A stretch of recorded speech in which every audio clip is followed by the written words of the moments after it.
My name is Genevieve, and I am 35 years old now, but for the 10 years that mattered most, the years that should have defined my career and my personal life, my life was simply not my own. From the age of 25 to 35, I was the exclusive live-in caretaker for my grandmother Eleanor Vance, a woman whose wealth was matched only by the sheer, unyielding difficulty of her personality. I sacrificed a nursing career I had just begun, a career I loved, all based on a single, repeated, and ultimately poisonous family promise that I, the one who gave up everything, would be handsomely rewarded in her will. My cousins, Tiffany and Chad, the darlings of the family, they visited for carefully staged holiday photo opportunities and then vanished, their duty performed for social media to see. They lived their vibrant, expanding lives while mine shrank to the four walls of my grandmother's cavernous, lonely mansion. When she passed and the will was read, they all looked at me with such pity. They had inherited millions, and I had received a pittance, a footnote. They all thought they had won. They had absolutely no idea that my grandmother, even from the grave, was about to give me the very last laugh, a laugh that would turn out to be worth more than half of her entire estate.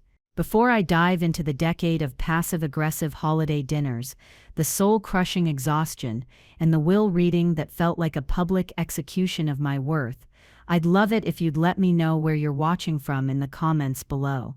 It's amazing to see how far these stories can travel, and if you've ever felt like the overlooked, underappreciated, or invisible member of your own family, please hit that like button, because you will understand every single moment of this story on a deeply personal level. And if you're new here, make sure to subscribe to join our community of people who know that sometimes the best vindication is the one no one sees coming. It all began 10 years ago, on a Tuesday that smelled of antiseptic and wilting hospital flowers. I was 25, a brand new registered nurse, fizzing with the kind of energy and optimism that only comes when your life is a clean, unwritten page. I had my first real job on a busy surgical ward, a tiny but sunlit apartment that was all mine, and a group of friends who were my chosen family. We were all starting out, navigating bad dates and cheap wine, dreaming about promotions and future travels. My life felt like it was finally beginning, especially after the quiet, grief-stricken years that followed my mother's passing when I was a teenager. My father had remarried and drifted into the orbit of his new family, and I was, for all intents and purposes, on my own. It was a solitude I had learned to cherish, a quiet space where I could finally build a life on my own terms. That sense of autonomy shattered with a single phone call from my Aunt Carol. "It's your grandmother," she had said, her voice a carefully calibrated instrument of alarm. "She's had a fall. Nothing broken, thank God, but it's a wake-up call." The family meeting was convened that weekend in the formal sitting room of Eleanor's mansion, a room that always felt more like a museum exhibit than a place for living people. The air was heavy with the scent of lemon polish and old money. My grandmother was there, sitting in a large armchair with her leg propped up, her expression a thunderous mask of indignation at her own body's betrayal. My Aunt Carol, my mother's sister, sat opposite her, holding court. Her husband, Uncle Robert, sat beside her, nodding at all the appropriate moments, and next to them, looking bored and beautiful, were my cousins Tiffany and Chad. Tiffany was scrolling through her phone, probably crafting a poignant post about her grandmother's fragility, while Chad was examining his perfectly manicured fingernails. Carol began, her voice smooth and reasonable, the voice of someone used to getting her way by making it sound like the only logical option. "We all know Eleanor can't be alone anymore. We've looked at facilities, and frankly, they're depressing, and so impersonal." She shuddered delicately. "Our Eleanor deserves better. She deserves family." Her eyes, and then everyone's eyes, landed on me. I felt like a specimen under a microscope. I was the quiet one, the one without a husband or a mortgage, the one whose life, in their eyes, was malleable and unimportant, and most conveniently, I was a nurse. "Genevieve," Carol said, leaning forward and placing her hand on my knee. It felt proprietary, not comforting. You're a nurse, it makes sense. You know how to handle these things. You could move in here, into the East Wing. There's plenty of space. You could take care of her. I started to protest, to talk about my job, my apartment, my life, but she cut me off, her voice dropping to a conspiratorial whisper that was meant for the entire room to hear. And listen, we all know how generous Mama is. She has always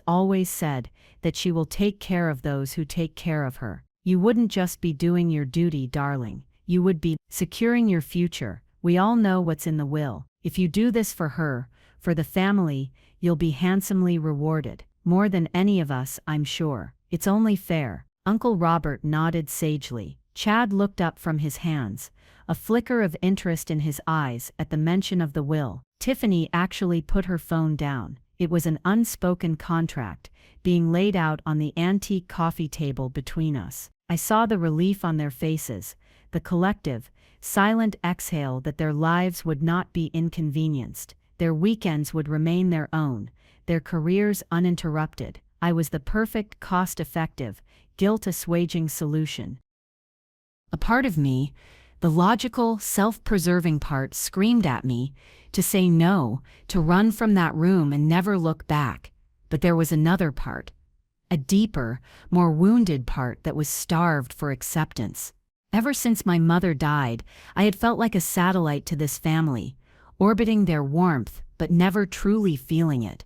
I was the quiet niece, the one they remembered at Christmas with a generic gift card. The thought of being the hero, the indispensable one, the one they needed, it was a powerful, seductive lure.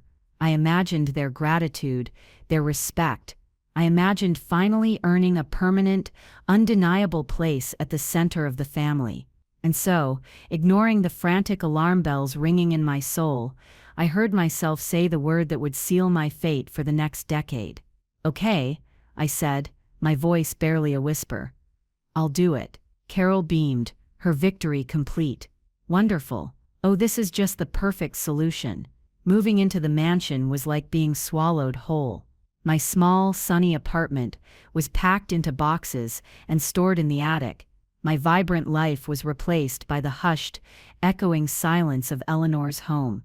And my new life's work began, catering to the whims of my grandmother. Eleanor Vance was not a monster, not entirely. That would have been easier. She was a complex tapestry of loneliness, pride, sharp intelligence, and simmering rage at the indignity of aging. She resented her own dependence on me, and she often took that resentment out on the most convenient target. "Is that what you're wearing, Genevieve?" she'd ask, eyeing my practical scrubs. "You look like you're about to clean a drain, not care for a human being, or still single." I'm not surprised. A nurse's uniform isn't exactly a ball gown, is it? Men want a woman with a life of her own, not one who smells of rubbing alcohol. Her words were tiny, daily paper cuts to my self-esteem. The work itself was relentless. There was a strict schedule of medications, each to be given at a precise time. Meals had to be prepared to her exact, ever-changing specifications. One day, salt was the enemy. The next, a lack of it was an unforgivable insult to her palate. There were physical therapy exercises that she fought against with the stubbornness of a mule. Doctor's appointments she refused to go to until the last possible second. And long, sleepless nights when she would call for me every hour, complaining of a phantom pain or a sudden fear of the dark.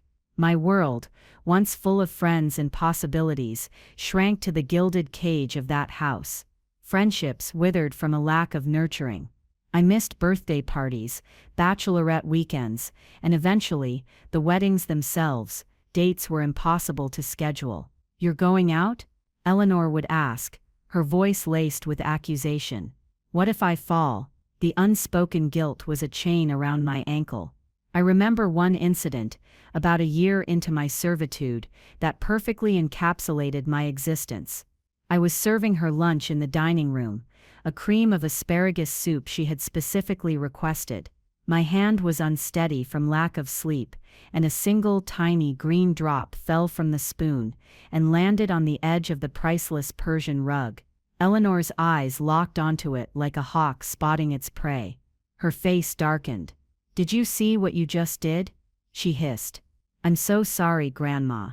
It was an accident. I'll clean it right up." "An accident?" She let out a short, bitter laugh. "It's carelessness. It's a lack of respect. This rug has been in our family for 3 generations. It cost more than you'll probably earn in a decade. You have no appreciation for beautiful things, Genevieve. Just like your mother." The final sentence landed like a physical blow, knocking the air from my lungs. Invoking my dead mother was a line of cruelty she rarely crossed, but when she did, it was devastating. I felt my face flush with heat, and my eyes burn with tears. I refused to let fall in front of her. I spent the next 2 hours on my hands and knees with a special cleaning kit, dabbing at the minuscule stain. When I was done, I went to my room in the East Wing, locked the door and cried until my head ached, mourning the stain on the rug, the stain on my life, the woman I was supposed to be becoming. The holidays were the absolute worst, a masterclass in performative family values. Thanksgiving, Christmas, Easter, they all followed the same script. My aunt, uncle, and cousins would sweep in around noon, dressed in expensive, fashionable clothes. Tiffany, who was building her brand as a lifestyle influencer, would immediately start orchestrating photos. "Granny, darling, let's get a picture by the fireplace. Chad, get on her other side. Let's look like we love each other." She'd trill, her smile wide and camera ready. They would spend a solid 20 minutes capturing the perfect shot, which would later appear on Instagram with a caption like, "So blessed to spend quality time with my amazing granny. #family first #making memories." The irony was so thick it was suffocating. Their entire interaction with Eleanor was for public consumption. They barely spoke to me. If they did, it was with an air of detached pity. One Christmas, I had spent the entire morning cooking a massive turkey and all the trimmings. I was sweating, my hair was a mess, and I had a smear of flour on my cheek. Tiffany wafted into the kitchen, smelling of Chanel No. 5. "Oh, Jen, you look so comfortable," she said, her eyes scanning my apron and practical shoes with thinly veiled disdain. "Is that what you're wearing for dinner? This is what you wear when you're cooking it."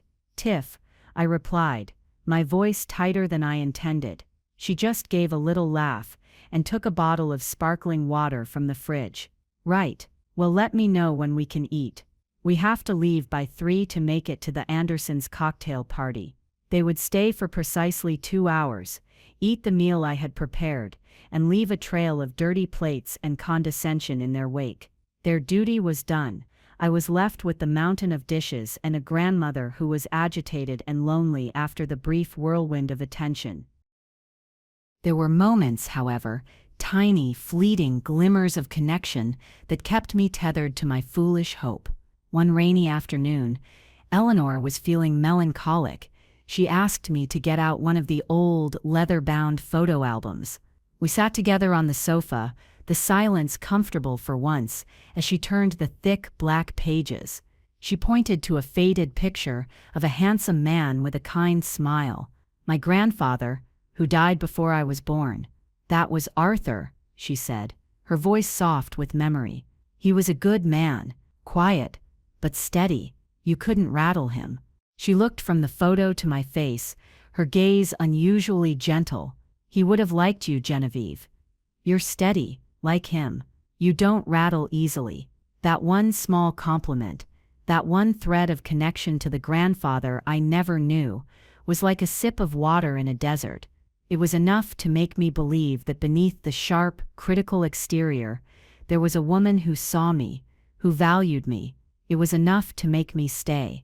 These were the emotional breadcrumbs she scattered, just enough to keep me following the path she had laid out. The true nature of my imprisonment became starkly clear about 3 years in. I was burnt out, a pale imitation of my former self. An old nursing friend called, horrified at the exhaustion in my voice, and insisted I take a break. I booked a simple 4-day trip to a small cottage on the coast. It was the first vacation I had planned in 3 years. I packed my bags, my heart light with anticipation for the first time in forever. I yearned for the sound of the ocean, for a few days where no one needed anything from me. A week before I was scheduled to leave, Eleanor developed a sudden, mysterious cough. It was a dry, theatrical little hack that appeared whenever I mentioned my upcoming trip. I took her to the doctor, who examined her thoroughly. "She's perfectly fine," he told me privately. "Her lungs are clear. It's probably just a bit of seasonal irritation." But Eleanor latched onto it. She became agitated, her demands escalating. "You can't leave me, Genevieve," she'd say, her hand clutching my arm with surprising strength. "What if something happens? What if this cough gets worse?" I could choke in my sleep. I tried to reassure her, to explain that I had arranged for a temporary caregiver from a reputable agency, but she wouldn't hear it. Then the final nail in the coffin of my vacation, a call from Aunt Carol. "Genevieve, your grandmother called me. She's in a terrible state," Carol said, her voice dripping with disappointment. "I can't believe you're being so selfish. After everything she's doing for you, planning to do for you, you can't just abandon her when she's ill. Your trip can wait. Family comes first." The accusation of selfishness, from the woman who hadn't spent a single night under this roof, was breathtaking in its hypocrisy. But the familiar weight of guilt and duty settled over me, and I gave in. I called the rental agency and canceled my trip. I unpacked my bags, and as if by magic, the day I was supposed to have left, Eleanor's cough completely vanished. She was in a wonderful mood, asking me to play a game of cards. It was in that moment that I understood this wasn't just about Eleanor's needs. It was about the family's needs. I wasn't a caregiver. I was a convenient solution, a human sacrifice laid on the altar of their comfort. Amidst the long, monotonous years, there were occasional visits from Mr. Abernethy, Eleanor's longtime lawyer. He was an older man, formal and stoic, with eyes that seemed to see everything and reveal nothing. He and Eleanor would sequester themselves in her study for hours at a time. I would be called upon to bring them tea and biscuits, and I'd retreat just as quickly. Once, as I was closing the heavy oak door, I heard Eleanor's voice, sharp and clear. "Make sure it's ironclad, Arthur," she had said. "They're vultures, every last one of them. I want no loopholes." I assumed, in my naivety, that she was talking about protecting her vast fortune from corporate predators, or distant, grasping relatives I'd never met. It never once occurred to me that she might be talking about her own daughter and grandchildren. It never occurred to me that her words might have anything to do with me. I filed the memory away, another piece of the strange puzzle of my grandmother's life, and continued my own slow, steady erasure. The last 2 years of Eleanor's life were a steep, unforgiving decline. The demands on me shifted from companionship and basic care to the grueling, non-stop work of palliative nursing. Her body was failing, and her mind, once so sharp, began to fray at the edges. There were days of confusion, nights of terror. The work was constant, a 24-hour cycle of lifting, cleaning, medicating, and soothing. I was no longer just a caregiver. I was an anchor, the only thing keeping her from drifting away into a sea of fear and pain. I was 34 years old, and I felt 100. I was a ghost haunting someone else's life. My face in the mirror was pale, with dark circles under my eyes that no amount of sleep could erase. My own life had been on pause for so long that I wasn't sure how to press play again. I'd scroll through social media in my few moments of quiet, a masochistic ritual of self-torture. I'd see my old nursing friends, the ones I had started with a decade ago. They were head nurses now, nurse practitioners. They posted pictures of their husbands, their children's first day of school, their family vacations to Disneyland. Their lives had moved forward, branching out in a dozen beautiful directions, while mine had become a single, narrow, dead-end street. A deep, gnawing regret, cold and heavy, settled permanently in my gut. The contrast between my life and my cousin's was almost comically vast. Tiffany had become a minor celebrity in the world of online influencers. She was married to a hedge fund manager and lived in a sterile, minimalist penthouse that was frequently featured in design blogs. Her posts were a curated stream of perfection, charity galas, front-row seats at Fashion Week, and exotic trips to Bali and the Amalfi Coast. Chad, meanwhile, was a self-styled venture capitalist, a title that seemed to mean he used family money to invest in his friends' dubious tech startups. He drove a sports car too fast and dated a succession of models, his life a testament to the power of unearned confidence and inherited wealth. They were living the lives I might have dreamed of, funded by the family I was sacrificing my own life for. One particularly bad week, when Eleanor had been especially difficult and I hadn't slept for more than 2 hours at a stretch for 3 nights, I hit a wall. I felt my spirit starting to crack. In a moment of sheer desperation, I called Aunt Carol. My voice was trembling with exhaustion as I spoke. "Aunt Carol, I need help," I pleaded. "I'm not coping. Grandma is. It's getting to be too much for one person. I just need a weekend, just one weekend of respite care, so I can sleep." The silence on the other end of the line was cold and judgmental. Then Carol's voice, devoid of any real sympathy. "Genevieve, let's not be dramatic. This is what you signed up for. We're all making sacrifices." I could hear the clinking of ice in a glass in the background. She was probably on her patio. "Don't start getting greedy now, of all times. You know your reward is coming. Just be patient. Besides," she added, her voice turning brittle, "Tiffany is trying to close a huge brand deal, and Chad is in the middle of a merger. They can't possibly be expected to come change diapers. You're the nurse. It's your job." The call ended, and I stood in the silent hallway, the phone still pressed to my ear. That was the moment the last vestiges of my hope died. The promise wasn't a promise at all. It was a leash. It was the carrot they dangled to keep the donkey pulling the cart, and I was the donkey. The realization that they saw me not as family, but as a long-term unpaid employee, was a cold, hard slap in the face. But I was trapped. What could I do? Walk out? Leave my ailing grandmother alone? Despite everything, I couldn't do it. So I straightened my shoulders, buried the fresh wave of despair, and went back to her room. In her final days, there was a strange, unexpected clarity. The clouds of confusion seemed to part for brief intervals. During one of these moments, she was lying in her bed, her hand, as thin and fragile as a bird's wing, resting in mine. Her eyes, cloudy with age, focused on my face. "I'm sorry, Genevieve," she whispered, her voice a dry rustle of leaves. "For everything." A single tear traced a path through the wrinkles on her cheek. "You were the only one. Remember that. The only one." I thought she was simply apologizing for her years of being difficult, for the harsh words and the demanding behavior. I squeezed her hand and told her it was okay, that I forgave her. It felt like a simple deathbed confession, a moment of final peace between us. I had no idea it was a clue, a final cryptic instruction. Eleanor passed away peacefully in her sleep 2 days later.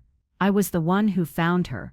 In the quiet morning light, she looked smaller, softer, the formidable matriarch finally at rest. The grief I felt was a strange, tangled thing, a genuine sorrow for the woman who, in her own flawed way, I had come to care for, mixed with a decade of resentment, and a strange, hollow sense of freedom that I was almost ashamed to acknowledge.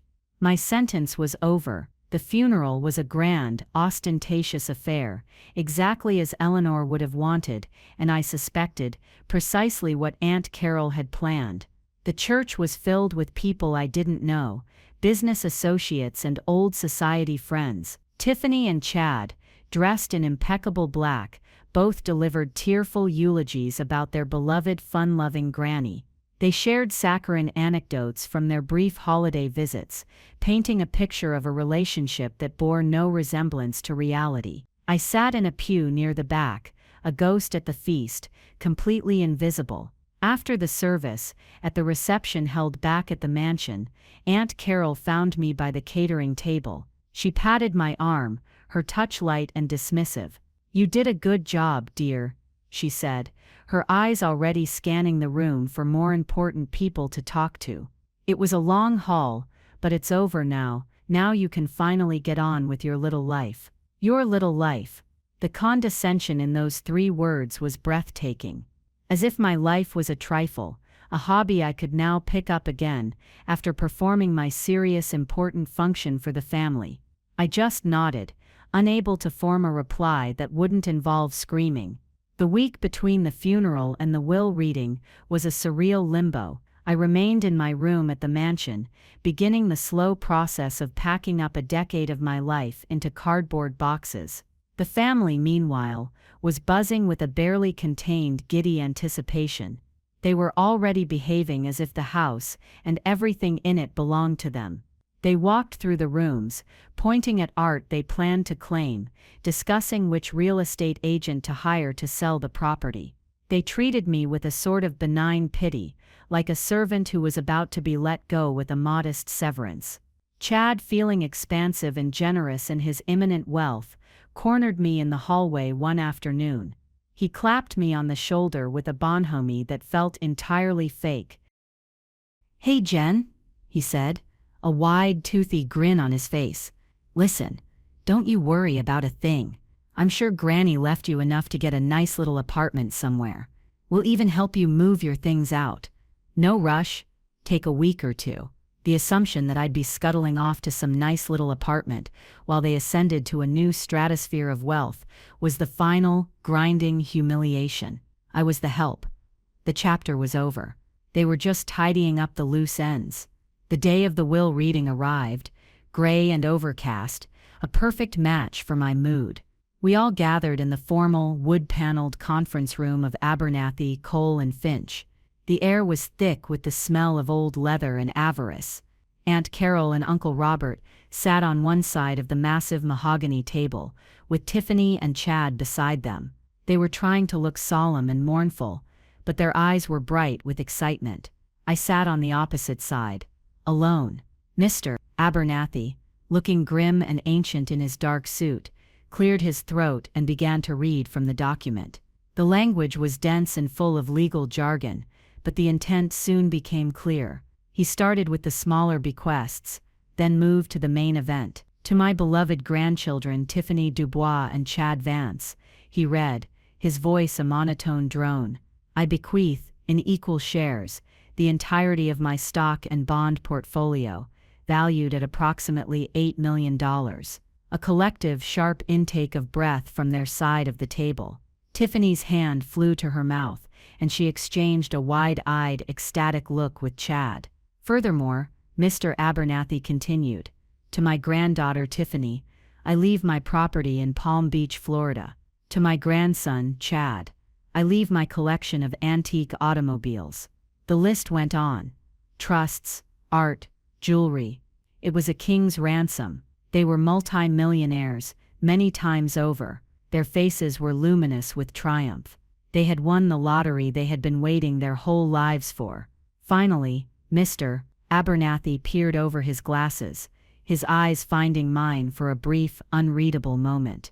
"And finally, to my granddaughter Genevieve Vance, who provided companionship to me in my final years, I leave the sum of $50,000 and my complete collection of porcelain cats." A profound, ringing silence filled the room. It was broken by a tiny, strangled sound from Tiffany, a cross between a gasp and a laugh that she tried to stifle. Aunt Carol's face was a perfect mask of pity, an expression that was 1,000 times more insulting than outright scorn. "Well," she said, her voice oozing a thick, false sympathy that made my skin crawl, "that's lovely, dear. A little nest egg, and you always did like those cats, didn't you? 10 years. 10 years of my life, of my youth, of my career. 10 years of sponge baths and bedpans, of swallowing insults and burying my own needs. 10 years for $50,000 and a shelf full of ceramic dust collectors. The promise, the one that had been the foundation of my entire decade, was a complete and utter lie. The blood drained from my face. The room seemed to tilt on its axis.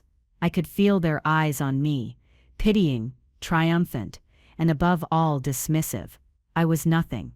I had been nothing all along. I didn't say a word.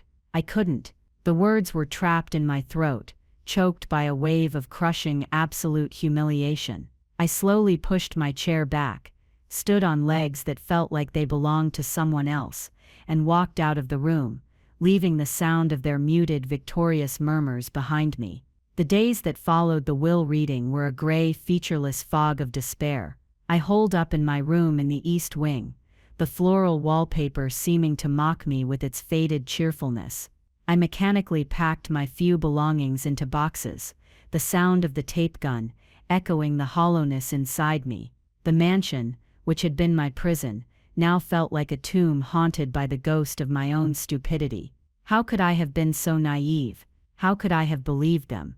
The family, my so-called family, left me alone, for which I was grateful. Their calls weren't to check on my well-being, but to ask practical and personal questions. Genevieve, do you know where the spare keys to the wine cellar are? Genevieve, we're having an appraiser come on Friday. Can you make sure the driveway is clear? They had already given me a deadline. I had to be out by the end of the week. My 10 years of service were to be erased as quickly and efficiently as possible. On Thursday morning, exactly 1 week after the will reading, my phone buzzed. The caller ID read Abernathy, Cole and Finch. My first instinct was to ignore it. What more could they possibly want? But I answered, my voice flat and lifeless. It was Mr. Abernathy's assistant, a woman with a crisp, formal voice.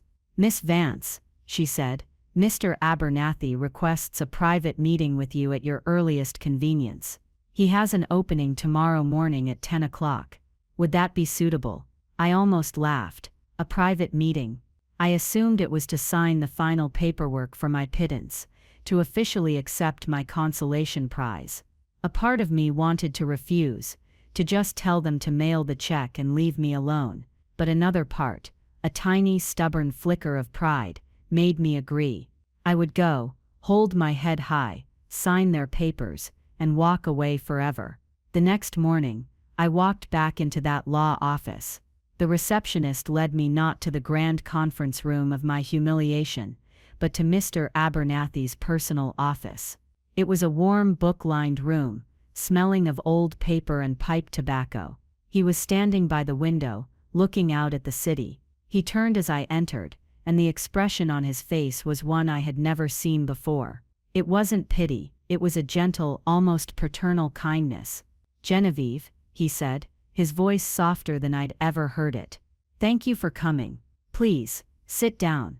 I sat in the leather armchair opposite his massive oak desk. He sat down, folded his hands, and looked me directly in the eye. What I am about to share with you, he began slowly, deliberately, was done according to your grandmother's explicit, written, and notarized instructions. She was very, very clear on the sequence of events. She instructed me to read the public will first, exactly as I did. Then she instructed me to wait 1 week, and 1 week precisely, before meeting with you alone. My heart gave a strange, painful lurch. What was this? He reached into a leather portfolio on his desk and slid a thick, heavily bound document across the polished wood towards me. It didn't look like a legal addendum, it looked important. This is not a codicil to the will, Genevieve, he said. This is a legally binding, fully executed employment contract.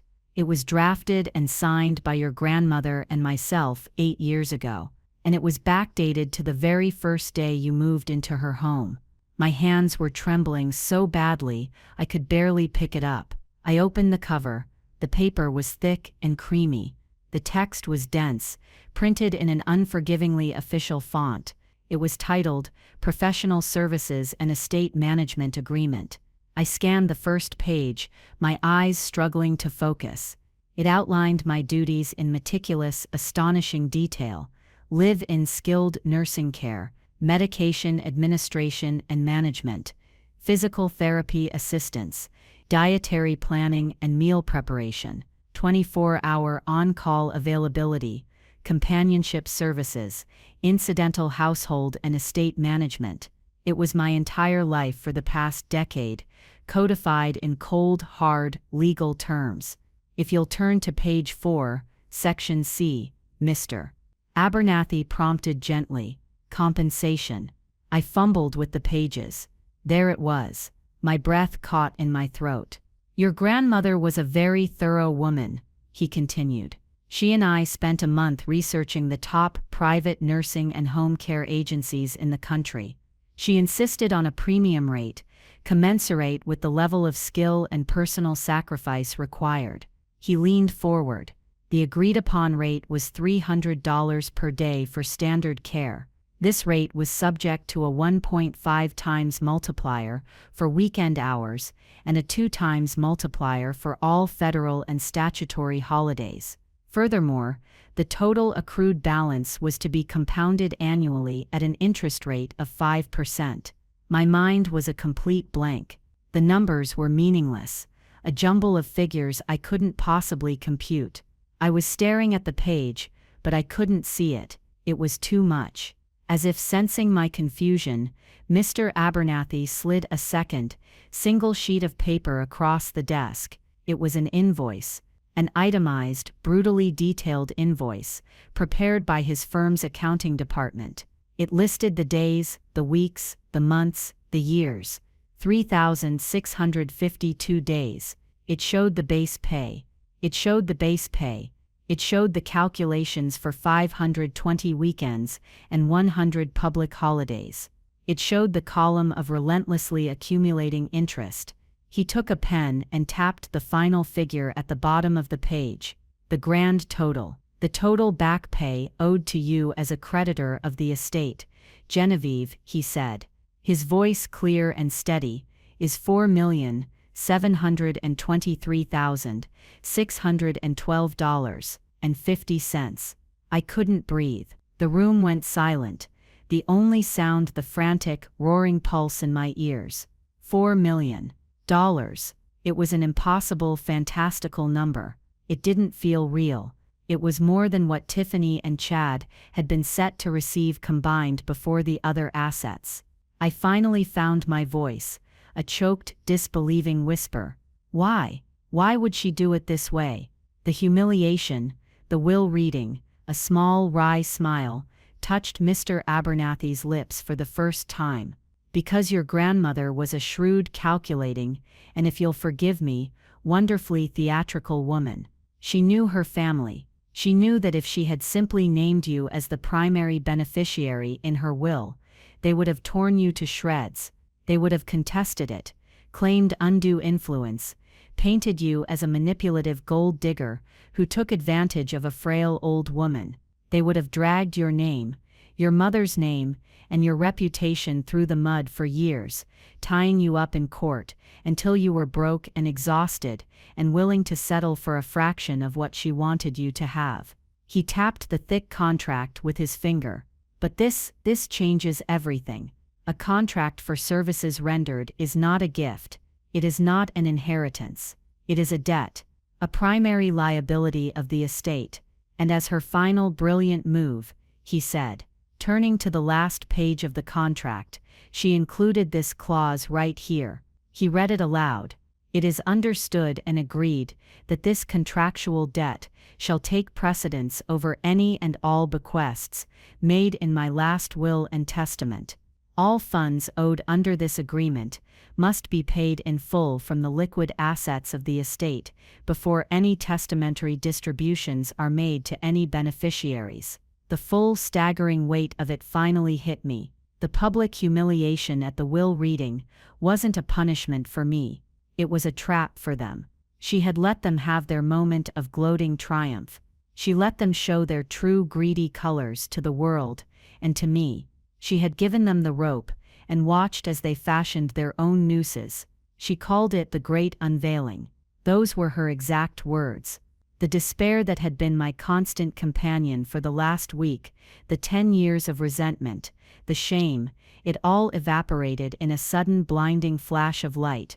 It was replaced by a profound, earth-shaking, bone-deep sense of vindication. It wasn't a lie, it was a strategy. A masterfully executed plan to reward me and expose them in one fell swoop. I looked at Mr. Abernathy, tears finally streaming down my face, but they were not tears of sorrow. They were tears of shock, of release, of overwhelming gratitude for the strange, difficult woman who had seen everything. "What happens now?" I asked, my voice trembling with the enormity of it all. Mr. Abernathy leaned back in his chair, a look of immense satisfaction on his face. "Now," he said, picking up the invoice, "we send this to the executors of the estate, which, as of the will reading last week, are your Aunt Carol and your cousin Chad." The first phone call came less than an hour after Mr. Abernathy's courier had formally delivered the invoice to the mansion, where Chad and Carol were already meeting with a real estate agent. It was Chad. His voice wasn't his usual smooth, confident baritone. It was a high-pitched, incredulous shriek. "What the hell is this, Genevieve?" he yelled. "No preamble, no greeting. This is insane. Some kind of joke? A fake contract? You can't do this. We'll sue you into the ground." A week ago, that threat would have terrified me. Now, I felt a strange and wonderful calm settle over me. I held the phone away from my ear until he paused for breath. "You should probably have your lawyer review the document, Chad," I said, my voice even and cool. "Mr. Abernathy has a copy of the fully executed original. It's all perfectly legal." Then, before he could start screaming again, I pressed the end call button. It was, without a doubt, the most satisfying thing I had done in 10 years. The second call, about 20 minutes later, was from Aunt Carol. She took a different tack. Her voice was thick with manufactured tears and wobbling with false sentiment. "Genevieve, darling," she sobbed. "There has been a terrible, terrible misunderstanding. That lawyer is trying to trick you, to drive a wedge between us. We're family. You know your grandmother would never have wanted this. You wouldn't take this from your cousins, would you? From your own blood?" Her voice rose in panic. "Tiffany is hysterical. She just put a non-refundable deposit down on a new penthouse. She was counting on that money. You're ruining her life." The mention of the penthouse was a misstep on her part. The image of Tiffany's entitled greed solidified the steel in my spine. "The will was quite clear, Aunt Carol," I replied, my voice betraying no emotion. "And the contract is even clearer. Grandma wanted to pay me for a decade of my work. This is just her settling her debts. It has nothing to do with family. It's business." I hung up on her sobs. The next step was a formal meeting, arranged by Mr. Abernathy. We sat on one side of the conference table, calm and prepared. On the other side sat Carol, Chad, and Tiffany, flanked by a team of 2 grim-faced lawyers. The family's faces were a mottled collection of fury, disbelief, and panic. Their lawyers, I could tell, had already given them the bad news. "Our clients are of course shocked by this document," their lead lawyer began, choosing his words carefully. "While we do not at this moment contest its authenticity, the sum is astronomical. Perhaps Miss Vance, in the spirit of familial harmony, would consider a more reasonable settlement." A gesture of goodwill. Mr. Abernathy didn't even let him finish. He leaned forward, his expression like granite. "My client provided 10 years of her life and her professional expertise in round-the-clock, skilled nursing care. The sum on that invoice is not an opening bid for a negotiation, it is the debt owed. It will be paid in full, as stipulated by the terms of the contract and the laws of this state. My client will not be negotiating away a single cent of her earned wages." The finality in his voice was absolute. A choked sound escaped from Tiffany. Chad's face was pale, his jaw clenched so tight I thought his teeth might crack. The reality was crashing down on them. Their vast inheritance, the future they had been planning for the last week, was a mirage. The fallout was swift and brutal. To pay the estate's primary debt, the debt to me, the executors were forced to liquidate assets. The first thing to go was the stunning Palm Beach house that Tiffany had been boasting about. It was sold in a week. Next, Chad's massive stock portfolio, the foundation of his venture capital fantasies, was cashed out. Piece by piece, the collection of art, the antique cars, the jewelry, it was all appraised and sold off to cover the ever-growing number on my invoice. By the time the debt was settled, their inheritance had shrunk to a mere fraction of its former glory.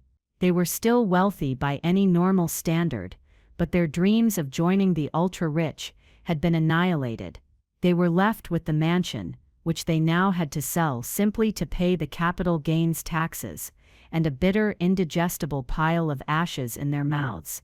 The day the final funds were transferred to a trust account Mr. Abernathy had established for me, I walked out of the mansion for the last time. I didn't look back. I didn't move into a nice little apartment. I hired a realtor and bought a beautiful light-filled condominium with a panoramic view of the city skyline. I threw out all my old practical clothes and went on a shopping spree, buying things that were beautiful and soft, and made me feel good. I called my one remaining friend, the one who had tried to get me to go on vacation all those years ago, and we had a long, tearful, laughing lunch. The process of healing, of rediscovering the woman named Genevieve, had begun. For the first few months, I simply rested. I slept late. I took long walks. I traveled. I went to the coast and stayed in a cottage by the sea, finally taking the vacation that had been denied to me years before. But as the months passed, a sense of restlessness began to grow. I had all this money, a gift of freedom and security beyond my wildest dreams. But money wasn't a purpose, and after a decade of being needed, the quiet of my new life sometimes felt too quiet. I thought about my grandmother. I thought about the 10 years I had spent by her side. I had seen the good, the bad, and the profoundly ugly side of elder care. I saw the loneliness and the loss of dignity that so many elderly people face, even the wealthy ones. More than that, I saw how brutally overworked, underpaid, and disrespected the caregivers were, the women and men who did the most intimate essential work for society and were treated as invisible. The idea, when it came, felt less like an idea and more like a calling. I wasn't just a wealthy woman. I was a highly experienced nurse with a decade of specialized intensive knowledge in private elder care. I knew what worked, what didn't, and what was desperately needed. I didn't want to just be rich. I wanted to build something. I met with financial advisors and business consultants. I took the lessons in shrewdness I had learned from my grandmother and applied them. I used a significant portion of my inheritance, not as a treasure to be hoarded, but as seed capital. I drafted a business plan for a new kind of home care agency. I named it the Eleanor Vance Agency. It felt right. It was her legacy as much as it was mine. My agency was founded on two core principles. First, our clients would receive a level of care that went far beyond the physical. We wouldn't just send a body to a house. We matched clients and caregivers based on personality, interests, and temperament. We provided not just medical support, but genuine companionship, engagement, and above all, a profound respect for their dignity. Second, and just as important, we would treat our caregivers as the highly skilled professionals they were. We paid the highest wages in the industry, by a significant margin. We offered full benefits, paid time off, counseling services, and guaranteed respite care to prevent burnout. We invested in our people, knowing they were our most valuable asset. The Eleanor Vance Agency was an immediate, resounding success. The demand was overwhelming. Families were desperate for reliable, compassionate care they could trust. Nurses and caregivers were desperate for an employer who treated them with respect and paid them what they were worth. Within 2 years, we had set a new gold standard for elder care in the state. I was no longer Genevieve, the poor, pitiable niece. I was Genevieve Vance, the founder and CEO of a respected and thriving company, a leader in my field. I had found my purpose, a purpose forged in the crucible of my decade of service. It wasn't about the money, it was about transforming 10 years of pain into something positive and powerful that would help hundreds of other people. About 3 years after I started the agency, I attended a major philanthropic gala for a local hospital. As I was speaking with the hospital administrator, I saw them across the crowded ballroom: Aunt Carol, Uncle Robert, Tiffany, and Chad. They looked different. The arrogant sheen of effortless wealth was gone. They looked smaller, somehow. Their clothes were still expensive, but they wore them with a certain anxiety. They saw me at the same moment I saw them. The administrator I was speaking with smiled and waved in my direction. "Ah, Genevieve, there you are," he boomed, drawing attention. My family froze. They saw the respect in his eyes, the easy way he spoke to me as a peer. They saw me, not as the downtrodden servant, but as a power in the room. For a split second, I saw a flicker of something in Carol's eyes, a desire to approach me, perhaps to try and bridge the chasm between us. But it vanished as quickly as it came. They huddled together, turned and moved toward a different part of the room, away from me. There was nothing left to say. The power dynamic had been irrevocably, permanently, and completely reversed, and in that moment, I realized the last vestiges of my bitterness had finally faded away. I didn't feel anger or even triumph. I just felt peace. My grandmother had given me so much more than money. She gave me back my life, she gave me back my self-respect, and she gave me a purpose. In her own magnificent, calculating way, she orchestrated the ultimate lesson in value, worth, and character. She had shown me what I was worth, and in the process, she had revealed what they were worth too. And that's how I turned a decade of servitude into a legacy of care. What my family saw as a humiliating pittance was just the opening act for my real inheritance, my freedom, my future, and the chance to build a better world for people like my grandmother, and for people like me. I truly want to know your story now. Have you ever been underestimated, pushed aside, or had your value questioned, only to prove everyone wrong in the most spectacular way? Please share your experience in the comments below. Your story matters, and so many of us here understand. Thank you so much for listening to mine today. Don't forget to like this video if it resonated with you, and subscribe for more stories of vindication and empowerment. And always remember, sometimes the greatest rewards don't come in a will, but in a well-earned, legally binding invoice.